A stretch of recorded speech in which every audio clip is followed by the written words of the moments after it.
Vamos a empezar ahora con el desarrollo de preguntas de cardiología, de salud y ENAM. Primero, revisamos las estadísticas. Estas son las estadísticas de ENAM. Vean, desde el 2003 hasta el 2005, más o menos un promedio de 7, 8 preguntas. Hay un pico en el 2006 y después se ha mantenido entre 4 a 7 preguntas. Un interno tiene que estar preparado para responder por lo menos 4 a 5 preguntas de cardiología. ¿Qué es lo que más preguntan? Tienen ahí los tres primeros temas: insuficiencia cardíaca lejos, infarto agudo de miocardio, hipertensión arterial. Son los temas que más preguntan en ENAM. Después los medianos son arritmia cardíaca, cardiopatía isquémica crónica y el resto. Llama la atención que cardiopatía valvular esté en el grupo que tiene menos preguntas. Estos son los otros temas que lo vamos a revisar de todas maneras: cardiopatía congénita, miocardiopatía, fiebre reumática. También hay preguntas EKG y me tinca que van a seguir preguntando sobre EKG, endocarditis, edema pulmonar y embolia arterial. En cuanto a ENAM, promedio de entre 2 a 3 preguntas. El año pasado solamente vino una, entonces este año debe venir por lo menos 2 a 3 preguntas de cardiología. ¿Qué es lo que más preguntan en el salud? ¿Será parecido a ENAM? Parece que no. Cardiopatía isquémica crónica es lo que más preguntan, y junto con cardiopatía valvular. ¿Se acuerdan que vimos en la diapositiva anterior en ENAM? Cardiopatía valvular no es uno de los temas más frecuentes, pero sí en el salud. Después tienen insuficiencia cardíaca, arritmia cardíaca, que son temas que sí, sobre todo insuficiencia cardíaca es el tema donde vienen más preguntas en ENAM. Y luego hay hipertensión arterial y otros temas, entre los cuales está pericarditis. Vamos a empezar con un repaso desde lo más simple, desde lo más básico, para poder entender lo que es el desarrollo de las preguntas de cardiopatías valvulares e insuficiencia cardíaca, sobre todo, y después de infarto agudo de miocardio. Tenemos acá la sarcómera, que está considerada como la unidad contráctil del miocardio. Vamos a identificar los elementos. Vemos una barra de color anaranjado. Esta son los filamentos delgados. ¿Qué contienen los filamentos delgados? Actina, pero no solamente actina, también tropomiosina y también troponina. Troponina, la enzima que usamos para el diagnóstico de infarto agudo de miocardio. Los filamentos gruesos que contienen la R-miosina. Entonces tenemos filamentos delgados donde está la actina y filamentos gruesos donde está la miosina. Identificamos la banda A. La banda A contiene filamentos gruesos y filamentos delgados. En sus extremos está la banda I. La banda I va a contener a la línea Z. Y la línea Z es un punto de encuentro entre los filamentos delgados de una sarcómera y de la otra. Bueno, esta es la sarcómera. Vamos ahora a ver las fases de lo del potencial de acción. ¿Qué es el potencial de acción? Ustedes saben que es la diferencia de voltaje que se produce durante la despolarización, que se necesita para que la célula se despolarice.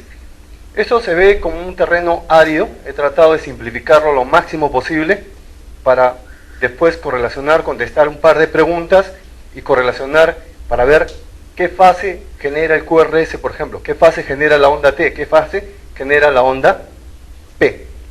Empezamos con la fase 0. Acá esta fase está fase que está ascendiendo, una fase ascendente que se conoce como despolarización rápida. ¿Qué es lo que vamos a tener que fijar acá en la fase 0? Dos mecanismos importantes. Primero, que se abren los canales rápidos de sodio. Eso es lo primero. Y segundo, que se abren los canales lentos de calcio. A veces solamente pensamos que aquí se abren los canales de sodio. No, también se abren los canales lentos de calcio. ¿Y cómo voy a utilizar eso? Para poder explicar cómo va a ser la despolarización. Estas son las células que realizan el trabajo cardíaco, las células de las aurículas y las células de los ventrículos. Estas células se van a despolarizar gracias a la entrada de ¿qué? A la entrada de sodio por la apertura de los canales rápidos de sodio. En cambio, los canales de entrada lenta de calcio, que van a estimular las células del sistema de conducción. Y tienen ahí, van a estimular el nodo sinusal y el nodo auriculoventricular. Vean, esto puede ser pregunta de examen. Y de hecho que es pregunta de examen en el residentado médico. Esto es de ciencias básicas. Repito, tienen que memorizar eso. Hay dos mecanismos que se dan en la fase 0. Uno, la apertura de los canales rápidos de sodio. ¿Esto qué va a despolarizar? Las células que realizan el trabajo cardíaco, las células de las aurículas y los ventrículos. Muy bien, pero también hay una apertura de los canales lentos de calcio. Aumenta el flujo, aumenta el ingreso de calcio. ¿Y eso qué va a originar? La despolarización ¿de qué? De las células del sistema de conducción. ¿Cuáles son esas? El nodo sinusal y el nodo auriculoventricular. Listo. Después nos vamos a esta fase, fase 0 va a llevar el valor del voltaje hasta más 20, más 30, que es lo máximo que llega el potencial de acción. Después ya va a empezar a disminuir. La fase 0, vamos a aplicar esto al terreno de la terapéutica. Tenemos los antiarritmos de clase 1, que son clase 1A, 1B, 1C. Luego vamos a ver. Estos antiarrítmicos de clase 1, ¿en qué fase van a actuar? Van a actuar en la fase 0. ¿Y qué van a bloquear? ¿Los canales de sodio o los canales de calcio? Van a bloquear los canales de entrada rápida de sodio. ¿Cuáles son estos antiarrítmicos? Puede ser quinidina, que es clase 1A, o puede ser lidocaína, que es clase 1B. Listo. Hemos repasado que estos antiarrítmicos de clase 1 son bloqueadores de ¿qué?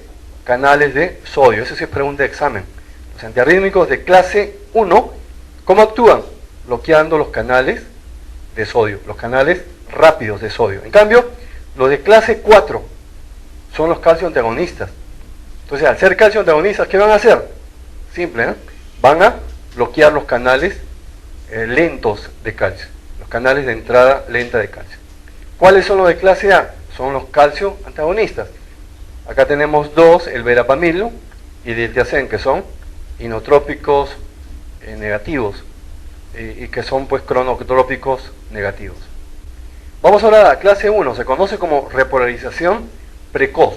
Este pico que ven, el pico más alto, esa es la repolarización precoz, pero ya en descenso. El pico más alto en descenso es la fase 1. Ya el potencial de membrana va a disminuir, que estaba en más 20, más 30, disminuye a más 10. Esta es la fase 1. ¿Qué sucede en la fase 1? Con los canales de sodio se van a cerrar, disminuye la entrada de sodio. ¿Y cuáles se van a abrir? Los canales de potasio. Entonces esto es lo que tenemos que tener presente. ¿Qué sucede en la fase 1? En la fase de repolarización precoz se cierran los canales de sodio y se abren los canales de salida de potasio. Nada más. Y el potencial de membrana disminuye a más 10. Vamos ahora a la meseta. ¿Todos se acuerdan de esta fase de meseta? Y siempre esta fase de meseta la relacionamos con los canales de calcio. Acá va a haber una apertura de los canales de calcio. Entra calcio a la célula y disminuye el ingreso de potasio porque se cierran los canales rápidos de potasio. En esta fase de meseta disminuye el potencial de membrana hasta 0 milivoltios. Y acá va a empezar la relajación del ventrículo. Entonces, ¿qué sucede? ¿Qué evento mecánico va a suceder en esta fase de meseta? Que termina la contracción y empieza la relajación del ventrículo. Fase 3. Ya estamos en descenso.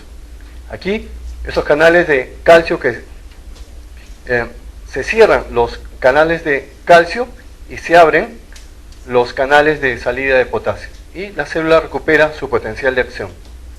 Esto se puede decir, es la consecuencia de lo que he mencionado, la fase 4, potencial de reposo. ¿Qué sucede en la fase 4? Que la célula cardíaca recupera su potencial inicial de reposo. ¿Cuál es el potencial de reposo?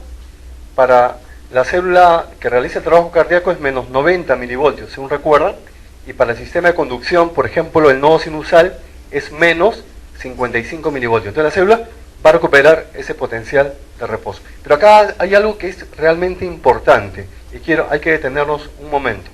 Cuando nos preguntan por qué el nodo sinusal es el marcapaso por excelencia, ¿qué respondemos? Respondemos que es el marcapaso por excelencia. ¿Por qué? Porque el nodo sinusal se despolariza antes que todos los demás. ¿De acuerdo? Pero hasta ahí llegamos. Pero podemos seguir escudriñando y encontrando una explicación más profunda. ¿Cuál es esta explicación más profunda? Esta de acá. Entonces decimos que, ¿por qué el nodo sinusal es el marcapaso por excelencia? ¿Por qué? Porque se despolariza antes que todo lo demás. Entonces tendríamos que preguntarnos, ¿por qué el nodo sinusal se despolariza antes que todos los otros nodos? Y la respuesta es esta. Esta fase 4, la pendiente en los miocitos, es decir, en las células que realizan el trabajo cardíaco, ¿cómo es? Es plana. Es plana. Y al ser plana va a ser más difícil que se despolarice inmediatamente. En cambio, cuando en el sistema de conducción, ¿cómo es esa fase 4? Está inclinada, está en pendiente. Entonces la respuesta es, cuanto más inclinada sea la fase 4, va a ser mayor la posibilidad que se despolarice automáticamente la célula. ¿Y cuál es el nodo que tiene la fase 4 que está más en pendiente? Es el nodo sinusal. Por eso el nodo sinusal es el primero que se despolariza automáticamente, porque tiene la pendiente de la fase 4 inclinada. ¿Y de qué va a depender? Va a depender, si es el nodo sinusal, como hemos visto, de la apertura de los canales lentos de calcio. Y si fueran los otros nodos, por ejemplo, en el sistema de His y Purkinje, serán los canales de sodio. Esto lo vamos a repasar con una pregunta, pero quiero terminar esta parte con esto de acá. El periodo refractario. Hay un periodo refractario absoluto y otro relativo. ¿Qué tenemos que tener en cuenta acá? Lo siguiente. Primero, ¿de dónde a dónde abarca el periodo refractario absoluto? Va desde el comienzo de la fase 0 hasta la mitad de la fase 3. Vean, todo este recorrido. Fase 0 hasta la mitad de la fase 3. ¿Qué va a ocurrir ahí? Que ningún estímulo puede generar un potencial de acción. Es decir, ningún estímulo va a despolarizar esa célula. Es el potencial absoluto. En cambio, el potencial relativo, ¿de dónde va? De la mitad de la fase 3 hasta la fase 4. Y aquí, este es el periodo vulnerable, porque un estímulo, conocido como supranormal, puede despolarizar rápidamente esa célula. Entonces, si nos preguntan, ¿en qué periodo refractario es más posible que se desarrollen las arritmias? ¿En el absoluto o en el relativo? La respuesta es en el relativo, porque en el periodo refractario relativo, que va de la mitad de la fase 3 hasta la fase 4, es más vulnerable y es más fácil que se despolarice. ¿Qué tipo de arritmia pueden producirse? Taquicardia ventricular polimórfica, entorsada de puntas han escuchado, y fibrilación ventricular. Vamos a una pregunta para repasar esto, lo que le estoy mencionando, que sería una pregunta de ciencias básicas. De las siguientes propiedades electrofisiológicas de las células cardíacas, señale la incorrecta. Vamos a ver, una por una. El potencial de membrana en reposo es negativo. Es verdadero, hemos dicho, si es el nodo sinusal es menos 60, menos 55 milivoltios. Si es las células que realizan el trabajo cardíaco, son menos 90 milivoltios. Siempre negativos, es verdadero. Segundo, durante la fase 0 del potencial de acción, entra sodio a través de los canales rápidos. ¿Están de acuerdo? Sí, porque hemos visto que en la fase 0, ¿qué sucede? Se abren los canales rápidos de sodio, y ¿qué van a despolarizar? Las células que realizan el trabajo cardíaco, las células de las aurículas, las células de los ventrículos. Pero también se abren los canales lentos de calcio, ¿y qué van a despolarizar? Las células del sistema de conducción, el nodo sinusal, el nodo aurículo-ventricular. Entonces la 2 es verdadero. 3. La fase 2 es una fase de meseta. Claro, hemos visto. ¿Y qué sucede en la fase de meseta? Que se aperturan los canales de calcio. Va a ingresar más calcio a la célula. 4. Durante la fase 3 sale calcio de la célula para restablecer el potencial de reposo. ¿Qué les parece? Eso es falso. Se cierran los canales de calcio. Y más bien, ¿qué sucede? Que se abren los canales de potasio. Entonces la 4 es falsa. 5. Vean cómo preguntan. Durante el periodo refractario absoluto, ningún estímulo puede generar un potencial de acción. Sí, de la fase 0 a la fase 3. O sea, todo esto es verdadero. El refractario es lo que había mencionado, de la mitad de la fase 3 a la fase 4. Entonces, miren, hemos repasado y hemos podido contestar esta pregunta de ciencias básicas que hubiera sido una pregunta difícil. Ya hemos repasado fase 0 hasta la fase 4 y no creo que nos olvidemos. Seguimos avanzando. Ahora quiero hacer el paralelo. Ya tenemos los potenciales desde el 0 hasta el 4. Yo quiero saber qué ondas van a generar. Y vean, desde el punto de vista acá del miocardio auricular, ¿qué fase da origen a la onda P? Es la fase 0. La fase 0 origina la onda P. La fase 2 origina el intervalo PR. Y la fase 3 va a originar la onda de repolarización auricular. ¿Se puede ver la onda de repolarización auricular en el EKG? No se ve. Pero eso va a originar, la fase 3 origina la onda de repolarización auricular. En cambio, el miocardio ventricular, el QRS, este complejo que precede a la contracción del ventrículo, es la despolarización, es la activación del ventrículo, va a ser originado en la fase 0. Luego, la fase de meseta va a originar el segmento ST. ¿Qué dijimos de la fase de meseta? Que era el término de la contracción y era el inicio de la relajación. Vean, esto ya estamos en etapa de relajación. El segmento ST, ya la repolarización en sí, la fase 3 va a originar la onda T, la onda de la repolarización del ventrículo. Es necesario tener presente esto para saber cómo se originan las ondas los complejos y las ondas del electrocardiograma. Y después vamos a ahondar un poco más cuando hagamos electrocardiografía. Así rapidito. Ley de Starling. Generalmente preguntan sobre la ley de Starling, entonces hay que tenerla presente. Simple. ¿Qué dice Starling? Para no andar en tanto detalle. A mayor longitud de la fibra miocárdica, es decir, de la precarga, luego vamos a repasar que es precarga, va a ser mayor la contracción de la fibra. Es decir, cuando más yo estire la fibra miocárdica, se va a producir una mayor contracción, hasta un punto determinado. Después de ese punto, por más que estire, por más que haya dilatación, ya no se va a contraer más. Y lo que uno tiene que evitar es sobrepasar ese punto determinado de dilatación. Esa es la ley de Starling, que se aplica en realidad a todo cuerpo elástico, no solamente a la fibra miocárdica. Todo cuerpo elástico es aquel que se deforma cuando se ejerce una acción, una fuerza, pero recupera su forma inicial cuando cesa la acción de esa fuerza.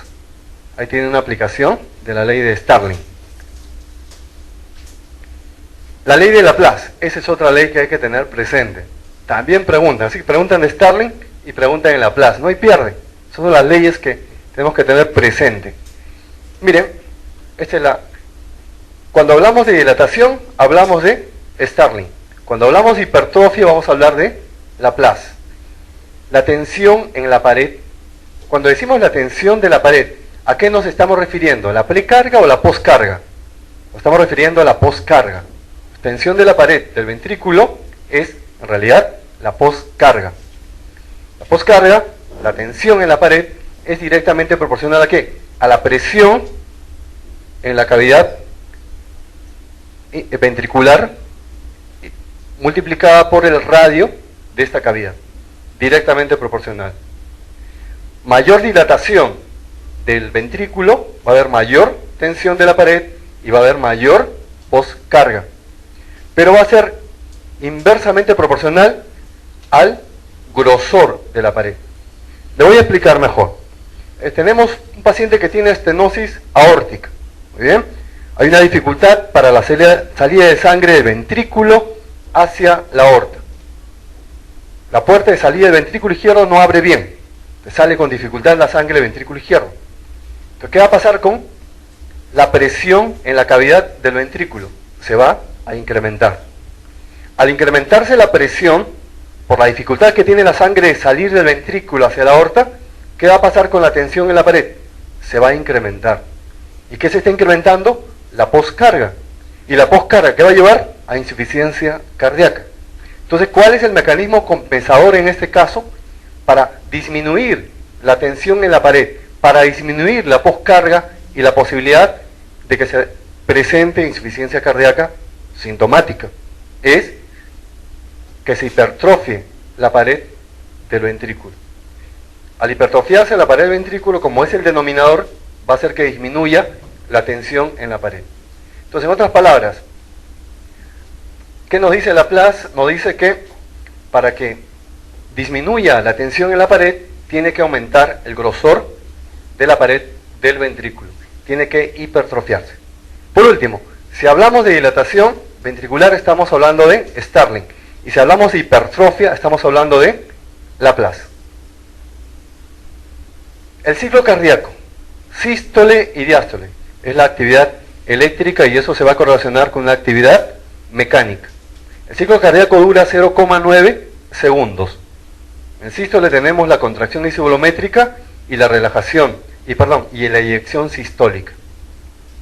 Y en diástole tenemos la relajación isovolumétrica y el llenado aurículo-ventricular.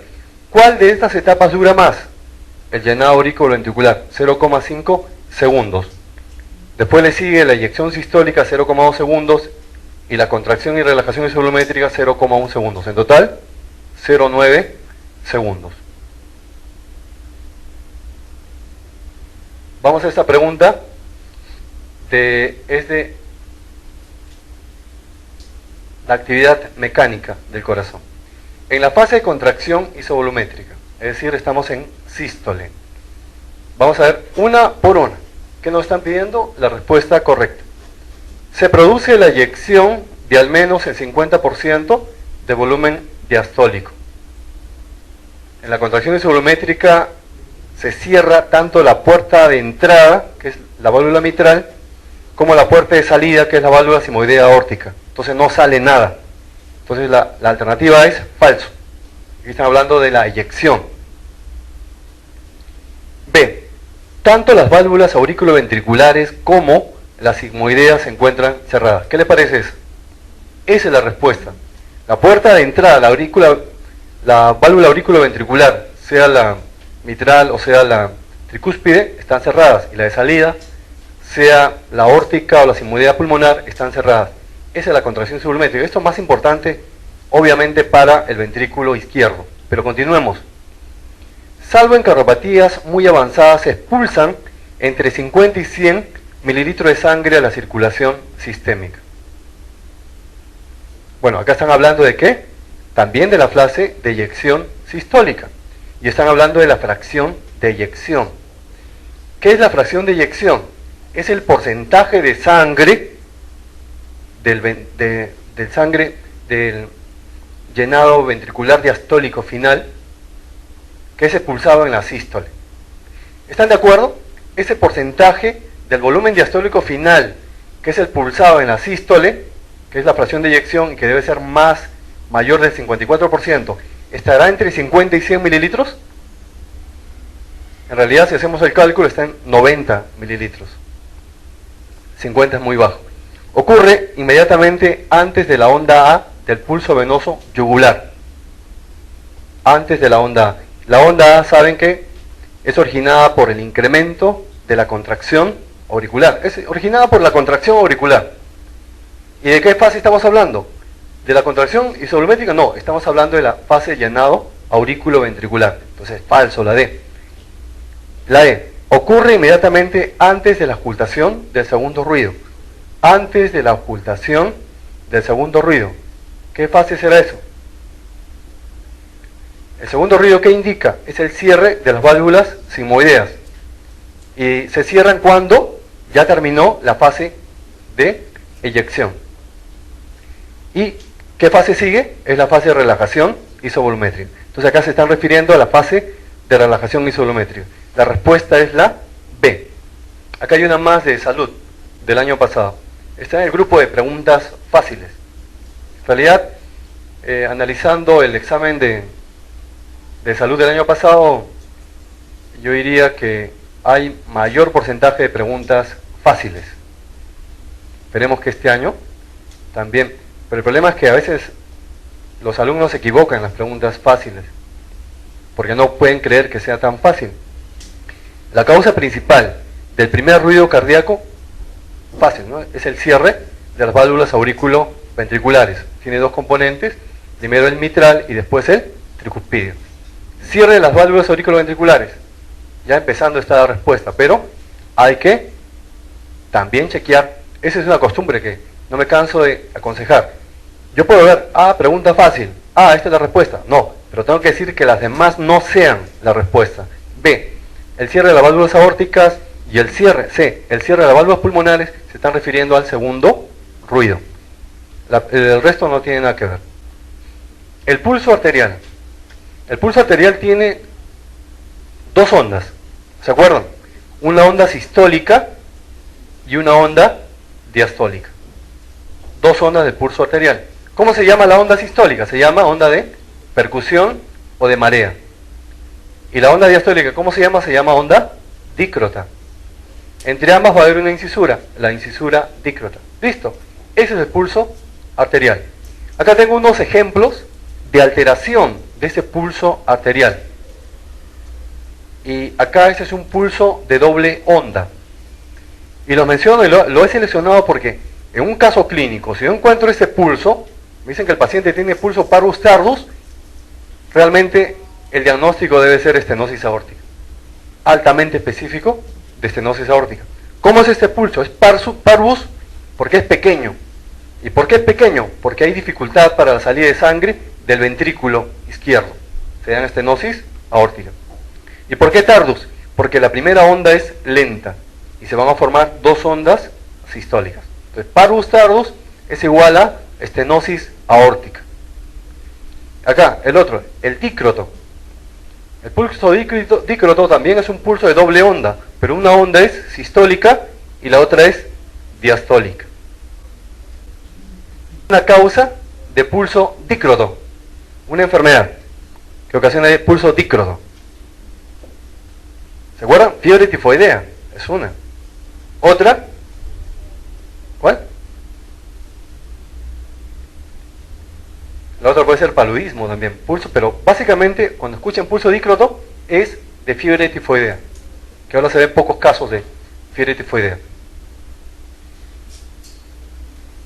Esta es una explicación previa para poder entender lo que es el pulso paradójico. ¿Qué es lo que va a suceder con el pulso arterial? ¿Qué es lo que va a suceder con la amplitud del pulso arterial en inspiración profunda? Entonces analicemos. ¿Qué sabemos? Nosotros sabemos que ¿qué va a suceder en inspiración profunda? Con el pulso arterial va a disminuir en amplitud. Eso ya lo sabemos todos. Acá vamos a repasar por qué en inspiración profunda el pulso arterial disminuye en amplitud. Veamos. En inspiración profunda, ¿qué pasa con la presión intratorácica? La presión intratorácica, cuando nosotros inspiramos profundamente, va a disminuir. Se va a hacer más negativa la presión intratorácica. Al hacerse negativa la presión, más negativa la presión intratorácica, la presión en el espacio pericárdico se hace también más negativa. Esto va a originar lo que se conoce como el fenómeno de succión. En inspiración profunda, el corazón derecho succiona sangre, porque la presión en el espacio pericárdico se ha hecho más negativo debido a que en inspiración la presión intratorácica se hace más negativa. Es la primera observación. Entonces tenemos que en inspiración profunda llega más sangre, pasa más sangre al corazón derecho, finalmente al ventrículo derecho, y este se dilata.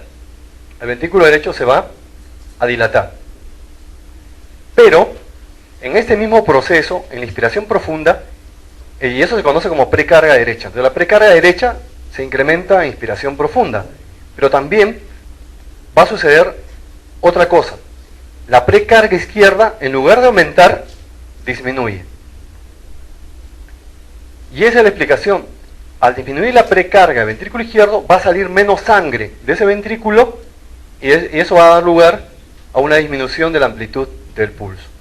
Intentemos explicar, no intentemos, sino expliquemos por qué en inspiración profunda disminuye la precarga del ventrículo izquierdo. Y lo están viendo acá. Uno es por la dilatación del ventrículo derecho que empuja el tabique interventricular hacia el lado izquierdo y va a disminuir el tamaño del ventrículo izquierdo. Primera razón, por desplazamiento del tabique interventricular. Segunda razón, ¿qué va a suceder con los vasos pulmonares en inspiración? Va a aumentar la capacitancia de los vasos pulmonares. Tienen mayor capacidad para albergar sangre. Y ese incremento de la capacitancia hace que pase menos sangre al ventrículo izquierdo. Y eso va a contribuir a una disminución de la precarga del ventrículo izquierdo. Entonces, conclusión. ¿Qué sucede en inspiración profunda con el pulso arterial? Va a disminuir en amplitud. ¿Por qué? Porque en inspiración profunda disminuye la precarga del ventrículo izquierdo. ¿Y por qué disminuye? Por dos razones. Uno, por dilatación del ventrículo derecho, debido a que ingresa más sangre por el fenómeno de succión, que se debe a que se incrementa la presión negativa intratorácica en la inspiración profunda. Y en segundo lugar, porque aumenta la capacitancia de los vasos pulmonares, que hace que pase menos sangre al corazón izquierdo. Bueno, eso es lo normal, lo que sucede normalmente. Hablemos de el tercer y cuarto ruido. El tercer ruido, si tenemos acá el primer ruido y el segundo ruido, la onomatopeya, ¿se acuerdan? Es dum, el primer ruido, y slop, el segundo ruido. Entonces, dum, slop, dum, slop. Pero acá va a aparecer un tercer ruido, o un cuarto ruido. Entonces, ¿cómo yo voy a reconocer, escuchando con el estetoscopio, que es tercer ruido o que es cuarto ruido? Simple. El segundo ruido está inmediatamente, el tercer ruido, perdón, está inmediatamente del segundo ruido. Entonces será dum, slop, tap, dum, slop, tap, dum, slop, tap, más pegado al segundo ruido. En cambio, el cuarto ruido está inmediatamente antes del cuarto ruido. Será tactum, slop, tactum, slop. Cuarto ruido inmediatamente antes del primer ruido y tercer ruido inmediatamente después del segundo ruido. Ambos se pueden encontrar normalmente. Acá tienen tercer ruido en niños y en menores de 30 años. Cuarto ruido en adultos mayores. Puede encontrarse normalmente. ¿Qué indica la presencia del tercer ruido? Patológicamente, estamos hablando de un galope ventricular. ¿Qué me está indicando? Insuficiencia cardíaca izquierda. Tercer ruido es un criterio mayor de insuficiencia cardíaca. Y nos dice que hay insuficiencia cardíaca izquierda. ¿Qué más nos dice? Que hay disfunción sistólica. Todo eso nos dice el tercer ruido. En cambio, el cuarto ruido que nos está indicando es un galope auricular. Y nos está indicando que disfunción diastólica. Bueno, ya hemos repasado tercer y cuarto ruido. Pero falta un poquito más. ¿Cómo se origina el tercer ruido? Si ustedes recuerdan, en la fase de llenado auriculoventricular hay tres fases. La fase de llenado rápido por gradiente de presiones, me refiero a la aurícula izquierda hacia el ventrículo izquierdo. Luego se igualan las presiones y estamos frente a la fase de diastasis, de llenado lento. Y la tercera fase es la contracción auricular, que va a originar otra fase de llenado rápido. Entonces tenemos tres fases en el llenado auriculoventricular. ¿Qué va a originar el tercer ruido? El incremento de la primera fase de llenado rápido. ¿Y qué va a originar el cuarto ruido? El incremento de la contracción auricular. Eso vamos a utilizar cuando hablemos de cardiopatías valvulares. Ahora voy a explicar aquí rapidito el pulso paradójico.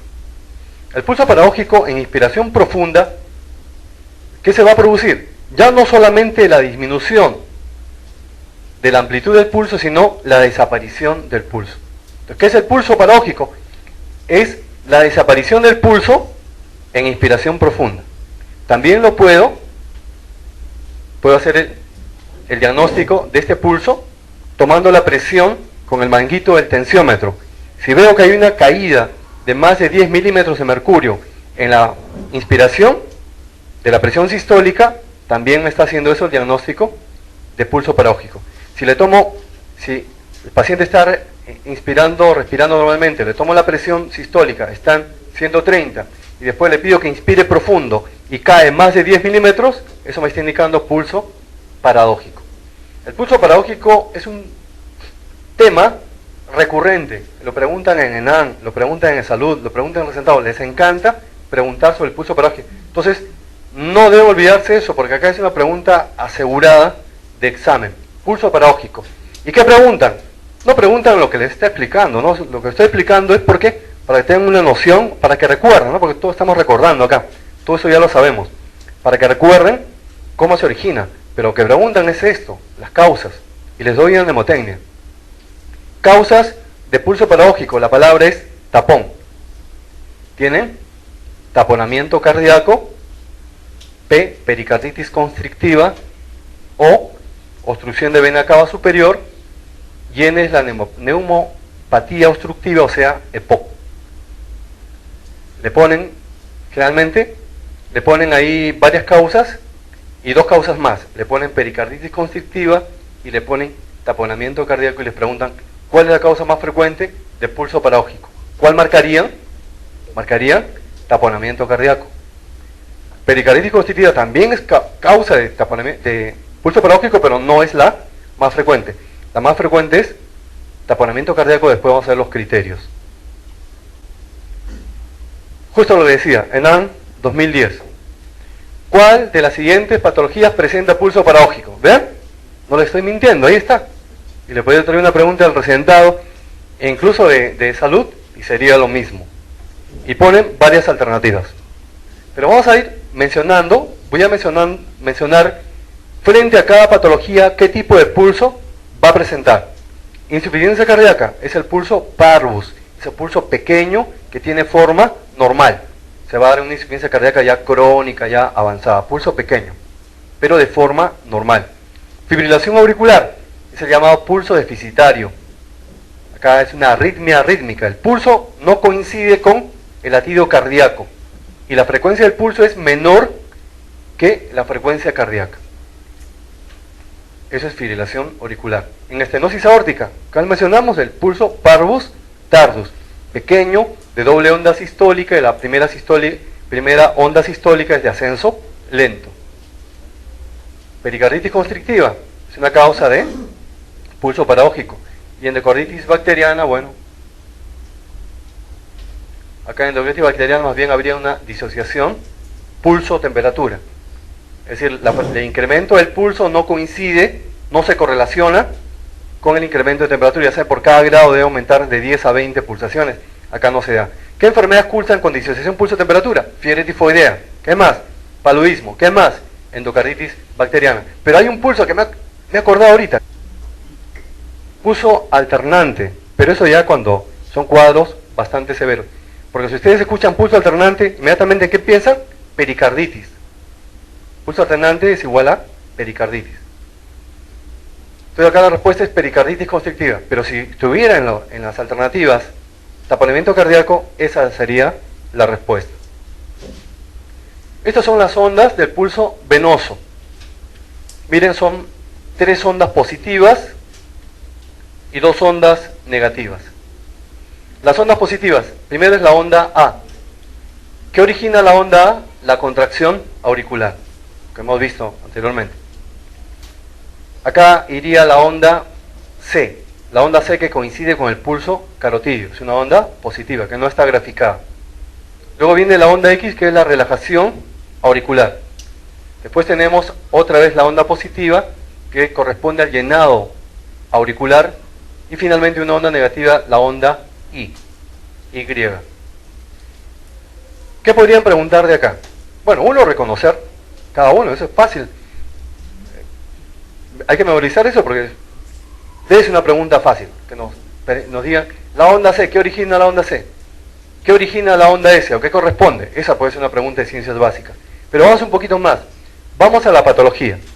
Con respecto a la onda A, que la onda A corresponde a la contracción auricular. Entonces le pregunto, ¿en cuál de las lesiones valvulares del lado derecho, estamos en el lado derecho del corazón, tengo por un lado estenosis tricuspidia y por otro lado insuficiencia tricuspidia, ¿en cuál de las dos va a haber una onda A aumentada? Estenosis tricuspidia, claro, porque va a haber una dificultad para que pase la sangre al ventrículo derecho, entonces tiene que contraerse con más fuerza la aurícula derecha. También podrían preguntar la onda cañón, una onda ya mucho más grande. Simplemente como dato le doy que la onda cañón, o sea, la onda más grande, se presenta cuando hay bloqueo aurículo-ventricular, onda cañón. Después, acá, la onda V, la onda B, se va a incrementar cuando hay insuficiencia tricuspide, lo que hemos visto. Finalmente, la onda I. Les pregunto, la pregunta que generalmente le hago a mis alumnos. La onda I, cuando hay una pericarditis, la onda I se va a alterar. Entonces, cuando la onda I está alterada es pericarditis. Pero acá la pregunta es, ¿va a ser más negativa o menos negativa en pericarditis? Y la respuesta es más negativa. Eso es de pericarditis. El signo de Kussmaul es el pulso paradójico, pero ya no arterial, como hemos visto, sino el pulso paradójico venoso. Eso se conoce como el signo de Kussmaul.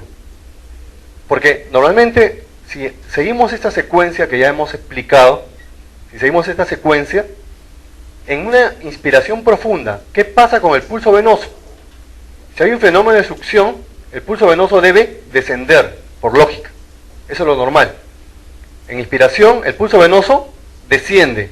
¿Por qué? Porque ingresa más sangre al corazón derecho por el fenómeno de succión. Acá es al revés. Por eso se llama pulso venoso paradójico.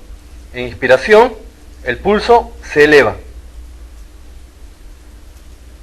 Vamos a ver las causas.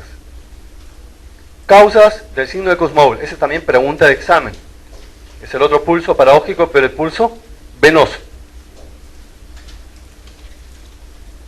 Todo derecho. Todo es derecho. ¿Qué tenemos? Insuficiencia cardíaca derecha. Signo de Kussmaul. Infarto agudo de miocardio derecho. Pericarditis constrictiva. Miocardiopatía restrictiva. Insuficiencia cardíaca derecha. Hay una mnemotecnia ahí. Dice, ya P, Kussmaul, devuelve mi CD. Ya P, Kussmaul, devuelve mi CD. Ahí se acuerdan. Ya es infarto agudo miocardio derecho. P, pericarditis constrictiva. Miocardiopatía restrictiva. Y CD, insuficiencia cardíaca derecha. De todas esas, pregunta de examen, les pueden poner todas esas alternativas. Pero, ¿cuál es la causa más frecuente de signo de Kussmaul? Es pericarditis constrictiva. Vean, pero para el pulso arterial paradójico es taponamiento cardíaco, ¿está bien? Y para pulso arterial, pulso venoso paradójico, que más se le conoce como signo de Kussmaul, no le va a poner pulso venoso paradójico, sino signo de Kussmaul, es pericarditis constrictiva.